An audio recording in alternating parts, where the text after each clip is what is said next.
কাজের মেয়ে ফাতেমাকে বোনের স্বীকৃতি দিলেন তারেক রহমান। ইতিহাস সাক্ষী হলো আমার বাসার কাজের মেয়ে ফাতেমা দুঃসময়ে আমার পরিবারের ছায়ার মতো আঁকড়ে ধরেছিলেন। যখন আমি সপরিবারে লন্ডনে অবস্থান করছিলাম তখন বাসায় মা একা থাকতেন, শুধু কাজের মেয়ে ফাতেমা বেগম থাকতেন। এমনকি 2018 সালে যখন মার জেল হয় তখন ফাতেমা মার সেবা করার কেউ নেই ভেবে আদালতে আবেদন করেন যে স্যার, আমি স্বেচ্ছায় ম্যাডাম জিয়ার সঙ্গে জেলে যেতে চাই তার সেবা করার জন্য। তখন আদালত তার কথায় হতবাক হয়েছিলেন এবং আদালত সেই ব্যবস্থাই করে দিয়েছিলেন। আমার মার সঙ্গে 778 দিন জেল খেটেছেন। আজ আমার মা নেই। এই 18 বছরে ফাতেমা মায়ের ছায়া সঙ্গী হবার কারণে ফাতেমার শরীর থেকে আমার মায়ের গন্ধ খুঁজে পাই। তাই আইনিভাবে তাকে অ্যাডাপ্ট করে তাকে আমি বোনের স্বীকৃতি দিলাম। আজ থেকে ফাতেমা কাজের মেয়ে নন, সে শহীদ প্রেসিডেন্ট জিয়াউর রহমানের একমাত্র মেয়ে এবং আমরা দুই ভাই তারেক রহমান এবং আরাফাত রহমান কোকো। আমার বাবা মার সব সম্পত্তি থেকে আইনিভাবে ফাতেমা যা পাবেন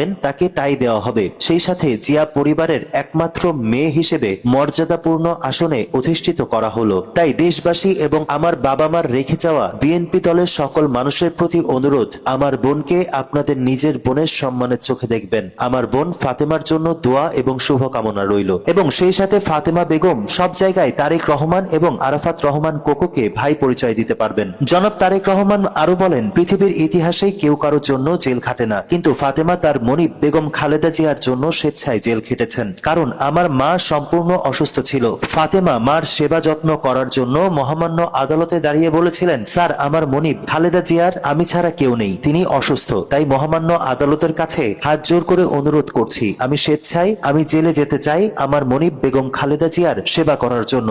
আমি তখন সপরিবারে লন্ডনে, কেউ ডানে বামে নেই। ফাতেমা কম শিক্ষিত মানুষ হয়ে সে এত বড় উদ্যোগ নিয়েছে। আমি লন্ডনে বসে ঘটনাটি শুনে চোখের পানি ধরে রাখতে পারি নাই, অঝরে কেঁদেছি আমি। আর ভেবেছি এই দুঃসময়ে আমার মাকে দেখার কেউ নাই, আর ফাতেমার মতো একজন মূর্খ মেয়ে এত বড় সিদ্ধান্ত কিভাবে নিল। তার সঙ্গে আমার পরিবারের নেই কোনো আত্মীয়ের সম্পর্ক, সে আমার বাবার প্রতিষ্ঠিত বিএনপি দলেরও কোনো পদে নেই। তারপরেও ফাতেমা যা করেছেন তার ঋণ আমার পরিবার কোনোদিন শোধ করতে পারবে না। ফাতেমা 2009 সাল হইতে একটানা 30 ডিসেম্বর 2025 সাল পর্যন্ত নিরলস পরিশ্রম করে গেছেন আমার মায়ের পেছনে দীর্ঘ 18 বছর। তার এই ত্যাগে আমাদের ঋণী করে ফেলেছেন। আর ফাতেমার শরীরেই আমার মায়ের গন্ধ খুঁজে পাই। সেই জন্যই ফাতেমাকে রাজপথ থেকে রাজপ্রাসাদের একজন সদস্য বানিয়ে নিলাম। তাই দেশবাসীর কাছে এবং আমার বাবার গড়া বিএনপি দলের নেতাকর্মীর কাছে অনুরোধ করব,